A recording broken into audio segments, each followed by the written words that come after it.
Ring the bell.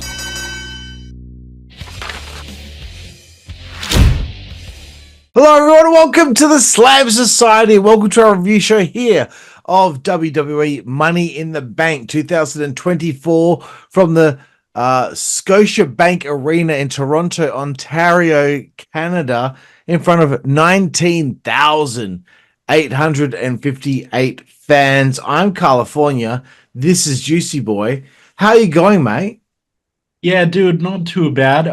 We had a heck of a show here, in my opinion. Started out with the men's Money in the Bank. I'm just going to launch right into it, mate. Drew McIntyre defeated Andrade, Carmelo Hayes, and Chad Gable and Jey Uso and LA Knight in 16 minutes and 30. The match was preceded by what I thought was a decent little promo package. The match itself, you know, I thought this was a pretty good men's Money in the Bank ladder match, but I think the women's Money in the Bank ladder match, just the same as last year, may have outdone it just slightly. There are some reasons for it. Ooh. The women's one's polarizing, but this men's one here, I'm going to have to give it a very, very solid B+, because I felt like it showcased Carmelo Hayes better than he's been showcased since he's been on the main fucking roster. Chad Gable got his moments to shine. Andrade, I thought, had an outstanding performance in this.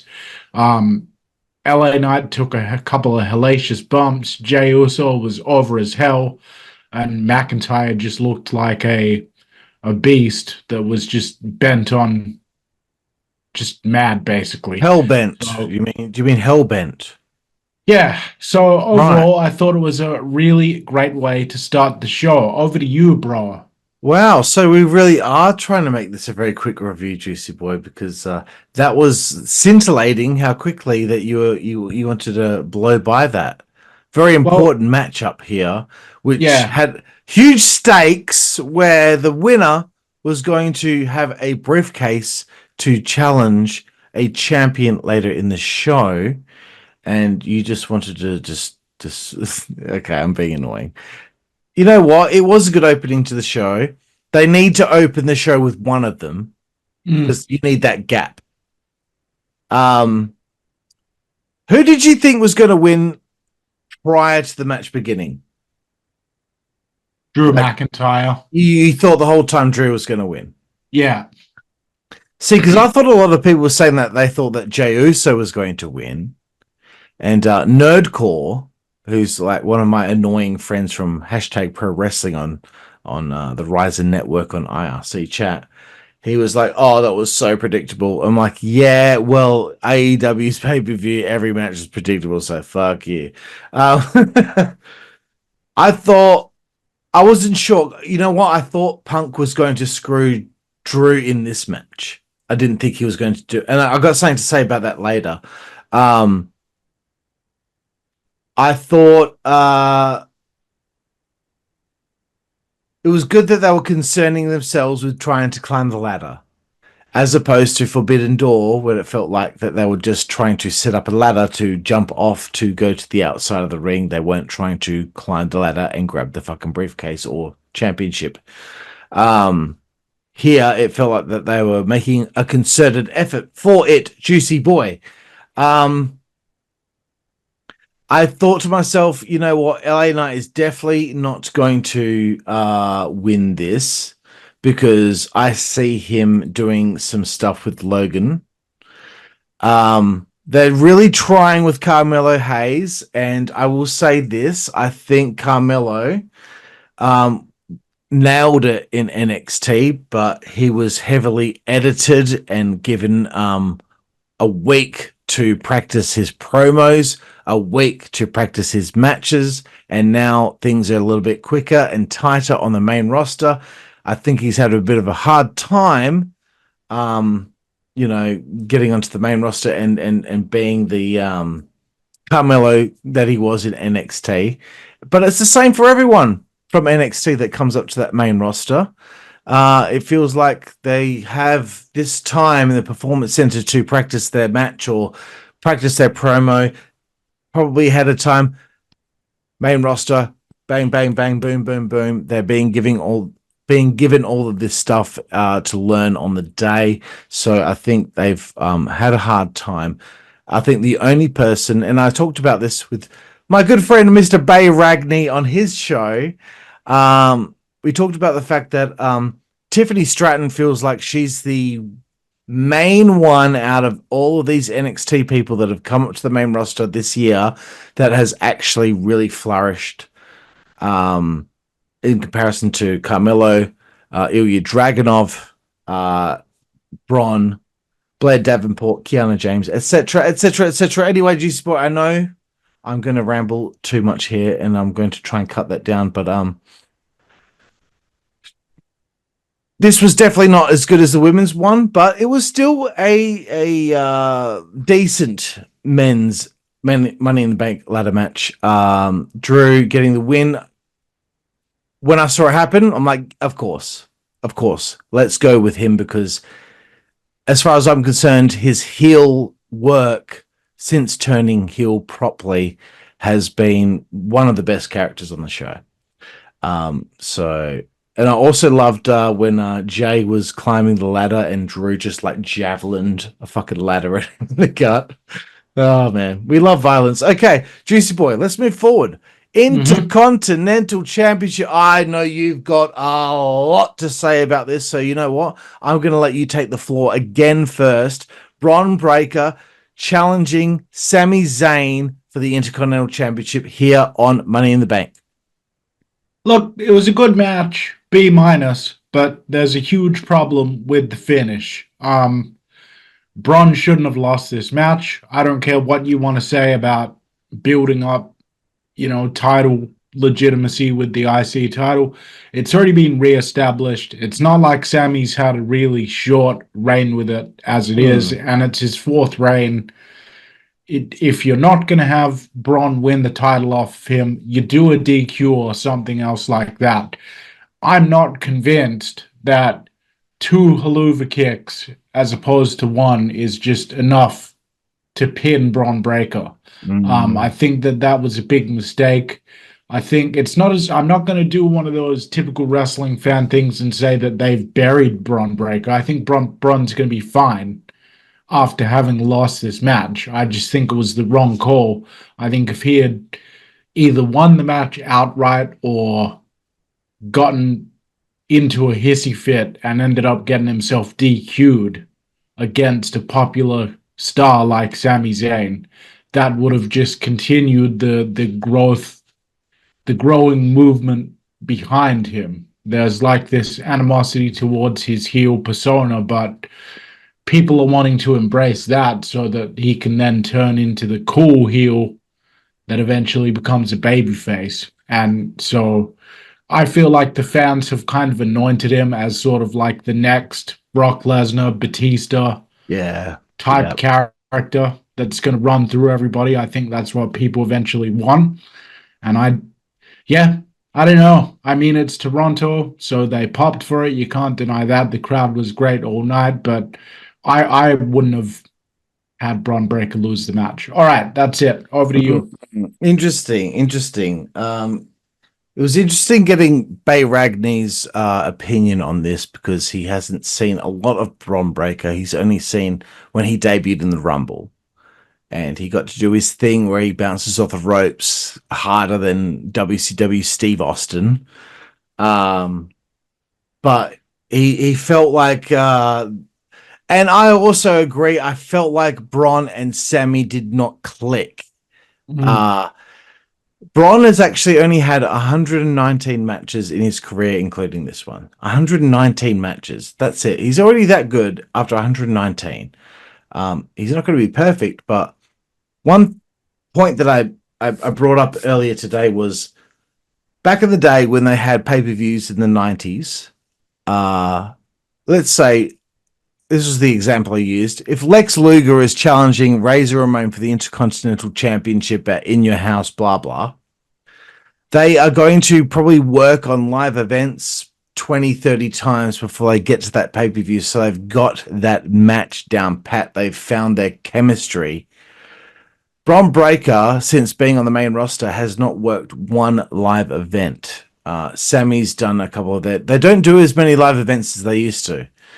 That was a part of what made the matches back in the day so good, is that they already touched 30 times before they even got on pay-per-view.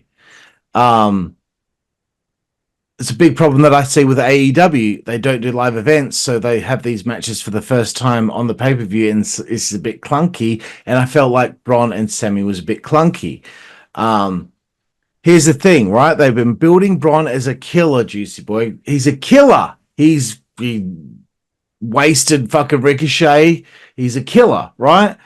And I'm sorry, and you and I talked about this earlier today, but number one, Sammy shouldn't have been the one to fucking dethrone Gunther. Sammy shouldn't be the one to beat fucking Braun Breaker. I'm sorry. Like, yeah, I know some people think that Braun is green, but come on, look at the difference in both of them. Like, he's a fucking he's the wave of the future for WWE, and you mean to tell me his first ever PLE outing, he's losing to a guy that looks like a regular person? Is that am I being ridiculous or what? Yeah, no, I don't think he should have won the match, man. I've said it 3 times. I can't really say it anymore. He's Braun is a freight train, dude. If anything, what you've done here, and I think we already talked about this, what they've done here is they've fucking cut his legs under him. Where do you go with him now? He's lost clean to Sami Zayn. Like, if you wanted to continue making him seem dangerous, then why wouldn't you have him get DQ'd, be a loose cannon type character like his Uncle Scott, bludgeon Sami Zayn, have Sami get stretched out, and then we build to a bigger match later on down the line? Why is it one and done, haluva kick, it's all over? Why would you do this? Yeah, this was the worst booking decision on the show, and if you want to continue, because they're probably just going to keep going with Braun as they have been, they're probably just going to move past it, but he needs to actually, on Raw, come out and just destroy Sami Zayn. He does. Like, either, if not that, then a proxy for Sami Zayn. He needs to come back tomorrow on Raw and, like, get some... He's got to be angry about the fact that he lost the match. You know, I have an annoying theory that will annoy you. Yeah, my theory... I reckon Bruce Pritchard was like, no, you know what? Let's have him lose and let's just see what his attitude's like after that. Like, you know how WWE, like, sometimes they fuck with people backstage just to see how they react. Like, no, stop fucking around. Yeah. I don't know if it's true. I'm just making it up. I don't know, but yeah. I don't like the idea of Sami just being positioned to be this guy that he's the one that ends up slaying the beast. Why him? You can have him do it occasionally. You don't need to have him always being the guy that does it. All right. There's 2 people in a row. That's all. Anyway, let's move forward. So we ended up going next to the World Heavyweight Championship match between Damian Priest. Hang on. There was a big thing that you're missing here. Oh, sorry. We actually ended up going to an appearance from John Cena. And he came out and he held up a towel that said, "The last time is now." And he came out and it was kind of weird to me how he put over Toronto and tried to weave that into his retirement speech. Like, I'm not sure so much of that was necessary. I just think he could have just come out and just cut the promo. But hang on, I saw what he was doing, though, so I understand why he did it. But anyways, he puts over Toronto quite a bit. Hang on, I'll just get through my bits quickly. He puts over Toronto quite a bit, and then he announces that 2025 will be his final year in competition.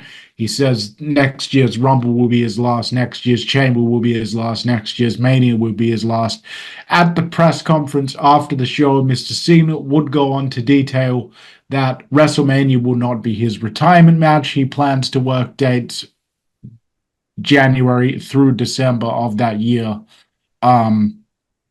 before hanging up the boots.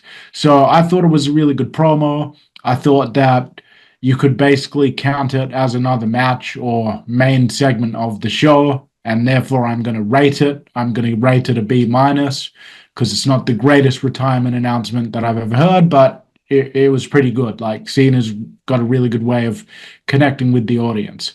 Yeah. So I have to say I came away from this, it's bittersweet that Cena's retiring, but also it's like, okay, let's do this. Let's have Cena's final year. I'm excited to see what he does. It's his Like, farewell tour, right? yeah. Well, like it has to happen at some point, and I think he's made the right decision. And I'll put my hand up because you forgot to mention that Trish Stratus was the one that introduced John Cena because she was the special guest host of this show. Oh yeah, and she was looking fine as fuck, man. You know Like, what? It's like, isn't it so like comforting seeing Trish on the screen? It's like this nice little memory that we have from when we were younger, and she comes back every now and then, and it makes us feel all warm and fuzzy. She's great, mate. She's great. Okay, let's get to Priest and Rollins. Oh, dude. Okay. All right. Okay. Priest and Rollins World Heavyweight Championship. I knew from the outset, I'm like, Priest has to win. He has to win. There's no way that it's going the other way. Look, the match was okay. It just felt a little confusing, right? And what I mean by that is this match was about if Damien loses, he's not in the Judgment Day anymore. It was about this thing with Rollins and Priest, but then Finn Balor was being a bit weird with Damien earlier in the show, right? With the backstage. Yeah, and also Rollins can't get a shot at the title as long as Priest is the champion. Yeah. So, and that's what the story was about. But the story ended up not being about that. It ended up being about Drew and Punk. And it felt like Priest and Rollins was so unimportant because, and I'll get to the other shit that took place, but it ended up being more about Drew and Punk, and it felt like Damien was an afterthought and Rollins going after his title again, or his old title again, was an afterthought. And okay, cool. Priest pins McIntyre twice, 2 pay-per-views or PLEs in a row. That's okay. But I felt like Priest needed to beat Rollins here to help solidify himself as a world champion. It can't be a fuck around. I know he's a heel, but at the same time, you are trying to establish a new top guy, and you don't want him to be like a 2010 Jack Swagger who was world champion, and then, well, that's not going to happen again. You don't want that. You don't want Damien to be like a Jinder Mahal, world champion one time, and then he just goes back to the fucking mid card for the rest of his fucking career and never. You want to keep him in that spot. You want to make him something bigger. Bro, what did you think when? What the fuck happened? Like, Rollins pins. I'll get to it. Yeah. The referees just stops counting. Damien hasn't kicked out. And then, like, a few seconds later, Drew McIntyre's theme song. Yeah, Please okay. tell me. So, I think it's quite obvious what happened there. I'm not saying that to kind of sound smart or anything like that. So I have a slightly different interpretation of the match from you. I kind of agree that the match didn't get off on all cylinders. It only really stayed in kind of second gear for me. I would still give it a C plus. I still thought it was decent. Drew and Seth just always, Damien and Drew leave it out there in the ring. It was physical. Damien and Seth. There we go. Because I'm staring at cage match, it's getting a little mixed up in my mind. All right. So, yeah, Damien and Seth, I kind of feel like, didn't get out of second gear. As I said, maybe Seth still has a little bit of ring rust. I saw some person make a really harsh comment and just say that, he should be nowhere near coming back. He's terrible and he was out of shape and all this shit. And I was like, fuck off. Out of shape? What? Rollins is still in tremendous shape. I thought that he and Priest I kind of felt like the match was towards the end, it was kicking up to that extra notch. The big thing that's leaving everyone feeling deflated, and they're mistakenly thinking that Priest and Rollins got pushed to the side, is because that superplex Falcon Arrow happens. Mm. I'm pretty sure it was meant to be a near fall that Drew kicked out of, or Damien. possibly Yeah. Damien kicked out of, or Yeah. possibly Drew's music hit right as that pin was happening, or something like that. The kick out did not happen, and the ref did not call a 3 count, even though clearly Damien's shoulders from every camera angle Yeah. didn't come off the mat. Did you think he So got knocked out or something? Because that's what I thought. Because I'm like, there's no way, even if he's waiting for the theme song to hit, he would still kick out just in case. I thought he got knocked out, it but could be easy to get mixed up or something, and you've just taken the superplex, the Falcon Arrow, you mm, might be a little discombobulated. So, anyways, they did a pretty good job of moving past the botch, though. The commentators neither ignored it nor did they pay too much attention to it. So the commentators did a good job of almost calling it like it was a shoot and going, I don't really know what happened there, but the referee is the one who makes the call, not us. They kind of mentioned that, but by that point, McIntyre was already running down to the ring. He cashes in his contract. There's this great piece of work from McIntyre where he gives the briefcase to referee Eddie Orongo, gives it to him. Instead of asking him 50 times if he's sure, the ref actually just cashes it in like he's supposed to. But before they can ring the bell, the announcer's got to actually say what's going on to the crowd. So mm, there's this moment when she's saying like, oh, now it's a triple threat because he's cashing in, and Drew is just like desperately wanting that ring announcement to be over so that the bell finally rings and he can go to work.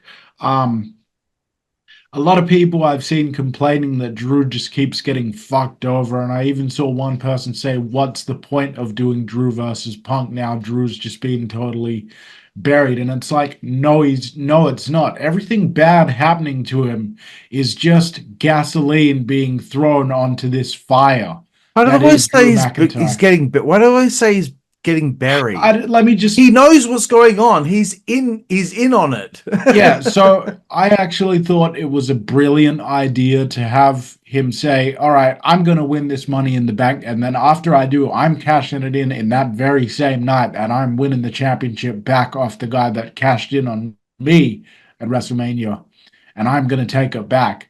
Then he actually does what he says a week or so after triumphantly bashing the shit out of CM Punk and getting one back on CM Punk. He's got CM Punk's bracelet, right? Yeah. With that in mind, he actually goes through this asshole that is Drew McIntyre and does what he says he's going to do, and actually cashes in, only for Punk to show up again and fuck with him again. And once again, like we spoke about in our last pay-per-view review, bro, when they have the match, I am just going to be like so excited when the match finally happens, bro. Exactly. Because it's beyond bad blood now. It's like one of the most personal feuds that's happened in WWE in a long time, and it's got heat on it. I've talked for long enough, but the match itself, probably a C plus. The angle and everything, I actually quite liked it, but I think it's a shame that they had that misstep Yeah, with that the missed it. Yeah. missed kick out. All right, we then went to the Hang on. I just got one last little bit to say. When Punk fucked him over for the third time, okay, WrestleMania, what was the last thing that happened? He fucked him over in. he fucked him over at This is the third time now, okay? When it happened a third time, dude, I was fucking shaking with laughter, like I yeah, spat with laughter because I'm just like, again, like just thinking like how fucking mad this fucking yeah. huge male is going to be. And Like, then there Punk, was you got to there get was fucked up, dude. there was a great video that came out afterwards, before the press conference, like the panel there, Wade Barrett, Big E, and Jackie Redmond. Yeah, They she's were all hot, by the way. they were all sitting there talking, and then McIntyre comes on just screaming Like, who did this? Who allowed this to happen? Adam Pearce walks up to him and grabs him. McIntyre elbows the shit out of him and says, "Get the fuck off me." Pierce then gets in his face and says, "What the hell are you doing striking me? Like, do you know what you've done?" McIntyre then gets in Adam Pearce's face again and threatens to bash him. Wade Barrett at that point kind of goes into shoot mode and acts like he's his friend, and he's like takes off the headset and he's now holding Drew back from Adam Pearce, and you can hear him going like, "Drew, come on. You're never going to get to Punk if you do this. Like, seriously, this is your career, man. This is your entire career. If you touch him again, you can't touch him." Like, so it was really well done.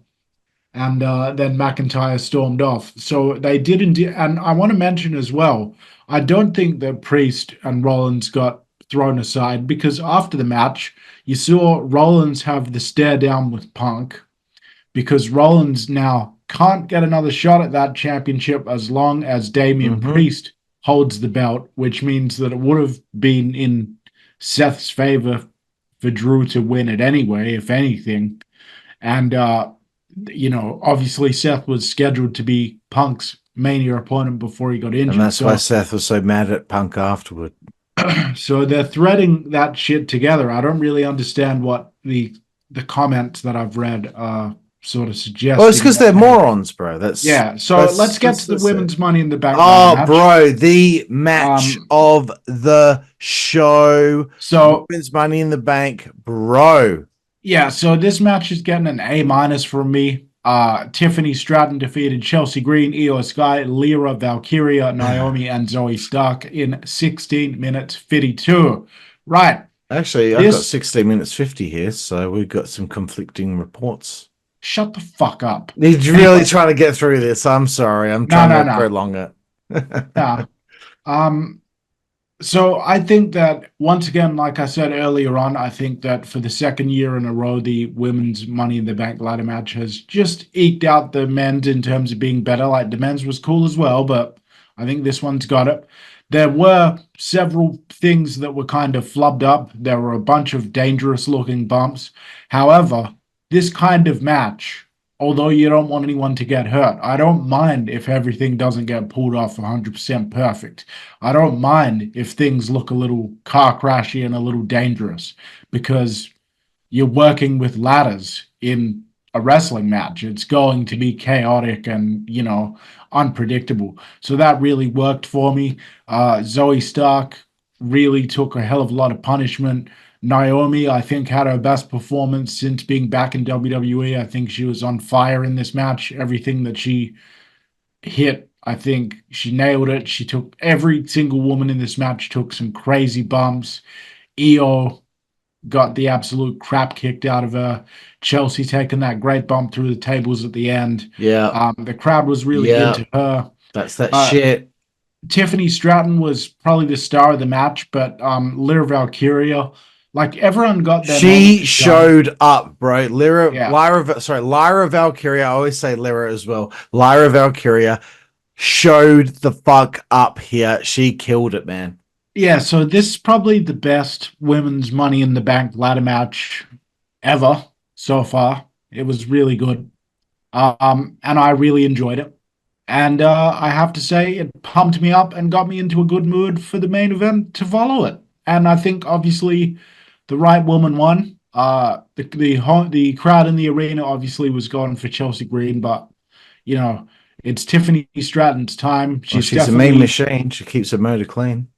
She's the next big star in the making. She's going to end up being, bro, the Margot Robbie of WWE. She's going to be good comparison. I like it.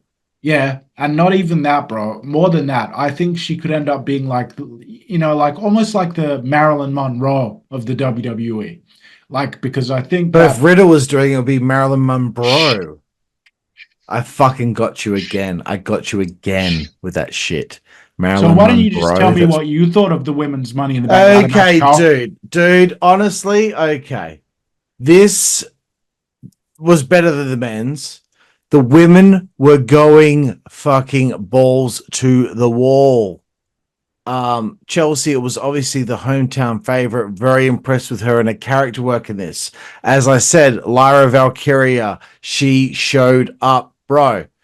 Um, I was skeptical about Zoe Stark being in this match because the previous PLE she was in a tag team, and now suddenly she's supposed to be a contender. I'm not sure. It'd be like, you know, I don't know, throwing Tamina in here. You know, you haven't seen her in the contention at all, and all of a sudden she qualifies. No, but you know what? Props to Zoe Stark for that fucking bump she took from Io Sky off the ladder onto the flat ladder that was on on the second rope. That looked fucked. That was the second last big bump of the match. It was like a, I don't know, like a almost like a Michinoku driver, but man, jeez, she fucking hit hard. Um, I was not 100% chuffed with Naomi again, and God, I'm not trying to pick on her, bro, but like she just still isn't there. Her timing's still not quite there. Um, but when I looked at it, I'm like, Naomi's definitely not winning. Zoe's not winning. Io Sky's not winning because she's already been up in the echelon. Lyra's not winning because she's new. So I thought it was either down to Chelsea or Tiffany. And obviously Tiffany was the right choice. But dude, when you saw Chelsea get pushed off that ladder to the outside through those two tables, how did you react? Because I fucking went, oh, like I fucking lost it. Yeah, that was one of the only things that genuinely Good on made her. me be like, oh, like that's Like I was like, definitely a moment in her career that, she's got one right there. That's a moment for her career. Um all right, well, you know what? Let's move forward to the main event here, Juicy Yeah, Boy. let's fucking do it, mate. Six-man tag match. Okay, Bloodline 2.0, Jacob I want to Fatu, talk about this. I want to talk about Solo this match, Sikoa, bro, because Tama it's Tonga.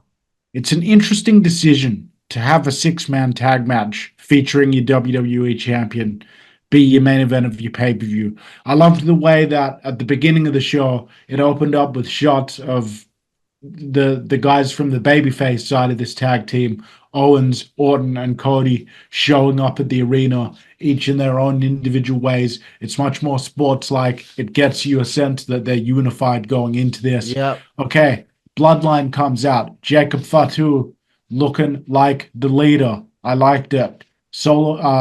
Solo Sikoa coming out looking like the leader that he's been trying to be. I feel like he's finally feeling that image a bit more. Yeah, Jacob bitch. Fatu with the wild eyes. Good decision to put him in and Tama Tonga in and leave Tonga Loa on the outside. Um, so I thought this was a really good match, which I'm going to give a B plus to. Lovely. Um, the only thing that was wrong with it really was the mistimed low blow by Tonga Loa. But you Oh, can't even yeah. really blame him for that because when he Orton move lifted, forward. yeah, Orton shifted his weight. And so yeah, he kind of had to Yeah. readjust. But As he went for it, was just all of a sudden he wasn't there.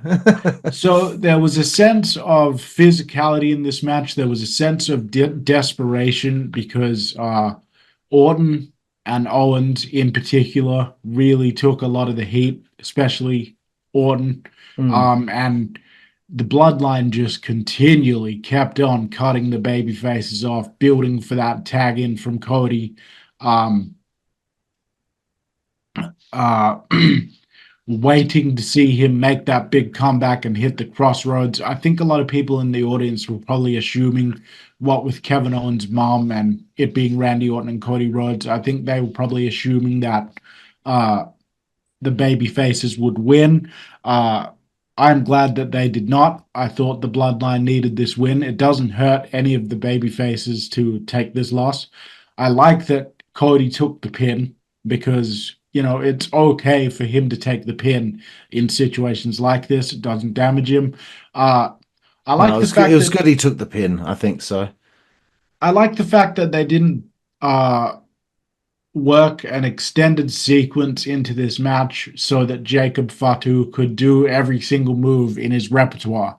We Mm. didn't see very much of Jacob Fatu's repertoire at all, bro. In fact, if you've ever seen him wrestle before, he Yeah. has so many different moves that he does, That and fucking like springboard moonsault thing that he does. we barely scratched the surface of all the Yeah. stuff in his repertoire in this match, and that was great because he still managed to keep the heat and keep it engaging, even when he Mm. was just viciously beating him down. Towards the end, he ran in, hit the double jump springboard corkscrew to stifle Cody's momentum, which then paved the way for the Samoan spike and the finish. Um, yeah, I mean, there's nothing else you can say except that I think this was another well executed chapter in the saga of the Bloodline versus the rest of the roster. I think that Mm. Solo Sikoa has definitely now cemented himself as the leader. Um, some people are sort of saying that Jacob Fatu, because of his size and stuff, looks like more of a natural leader. I disagree. Mm. Solo Mm. Sikoa is like It's he's more cunning than Jacob Fatu. Jacob Fatu is like he's like the uncontrollable wild card within the bloodline. that's That yeah. I always thought that that's what he should be. I he think yeah, and then the other two, Tama and Tonga, they're basically like lackeys for like Solo. henchmen. Yeah, they're loyal to him, and yeah, I think where a lot of people's I don't know if the word skepticism, but I think they see Jacob and then they see Solo, and I think Jacob's a little bit more um unhinged and more believable because Solo, for the whole time he's been in the bloodline, he's been in the background like this, and he's been the last guy to face an opponent that Roman's facing at a pay-per-view, and he loses. Now we're supposed to believe that Solo is now going to be leading this group without Roman there, but I think the pretense to it, okay, yeah, he beat Cena at SummerSlam. That's fucking how long ago? What else has he done since then? I think the pretense to Solo being in the spot makes people kind of question him being in that spot, whereas like Jacob's like just showing up, bat out of hell, fucking freight train, destroys Cody. He's more unhinged in his character. It feels more natural, whereas Solo seems more like a silent assassin. He's quiet. It's almost like yeah, trying to get Bobby Lashley. Remember, Bobby Lashley was so like he had it in his Titantron. It said soft spoken and all that shit. Like because Bobby wasn't, he didn't have that fucking killer instinct. Whereas I feel like Jacob has more of a killer instinct than Solo Sikoa. Even though I really like Solo Sikoa, and I do think that there's a chance that he can really become a top guy and a main event player, because once upon a time, Cody Rhodes in 2010, which I just did that retro review of. Drew McIntyre, the chosen one, that's a completely different Drew McIntyre to now. You know, there's no way that Drew McIntyre is going to yeah. be a main eventer at that point. Like, I think people are able to learn these things, and if they're put in the right situation, they can flourish. Remember, once Lashley was very green, and I won't harp on this too much, but he's very green. What do? They put him with Finlay for like 2 months for a feud, and by the end of that feud, Lashley was fucking ready. He was good. So I think they just need to put him in the right scenario, right spot with the right people, and I think Sikoa can do really good. As far as this match is concerned, obviously this team needed to win. They need to get the new version of the Bloodline over. I was expecting some other debut, but I'm glad that they didn't do it because it doesn't need to happen every fucking time, right? I think it was this is Jacob Fatu's first match in WWE. He's headlining a PLE. That must be pretty cool for him. But anyway, I really like the suspense towards the end of the match, and Solo beating Cody. That kind of like makes things a little bit interesting as to where they go from here. And I'm guessing Gunther will be taking on Damian Priest at SummerSlam, which is the next PLE. So, Juicy Boy, there we have it. That's all the thoughts I've got, really. Do you have any final thoughts and a rating out of 10 for this show? Yeah, I'm going to give the show an 8 out of 10 because I thought it was a fun show, an easily digestible show, a show that pushed forward stories that were already in development, and a show that featured a lot of talented people giving it their all, and a great crowd that really got into it and, It's Canada, bro. added to the atmosphere instead of taking it away by trying to make it all about themselves. They didn't Canada's ruin. so good, dude, isn't Yeah, it? they're pretty good. So, Oh, yeah, I forgot. The segment backstage with Trish and Tiffany. This was the other thing I was going to say. Okay, let me know what you think of this idea, okay? Before we sail off to the sunset and I give my rating out of 10. What if SummerSlam, Tiffany Stratton beats Trish Stratus? She's got the Money in the Bank briefcase. Charlotte Flair comes back before the next WrestleMania. Tiffany beats Charlotte Flair at WrestleMania. Later that night, Tiffany cashes in the Money in the Bank and beats Bayley for the World Championship. That's three big names to beat in the space of less than a year. That makes her, right? What do you think? yeah. I mean that could be good. Like you know, Who I wouldn't want to really, see more Tiffy? Juicy Boy, is it Tiffy time? yeah, it's Tiffy time. Okay, I want to see you point to your wrist like a mark. It's Tiffy time. I only say it's Tiffy time. Please, please do it. It'll make my day. Please do it. It's already popping here.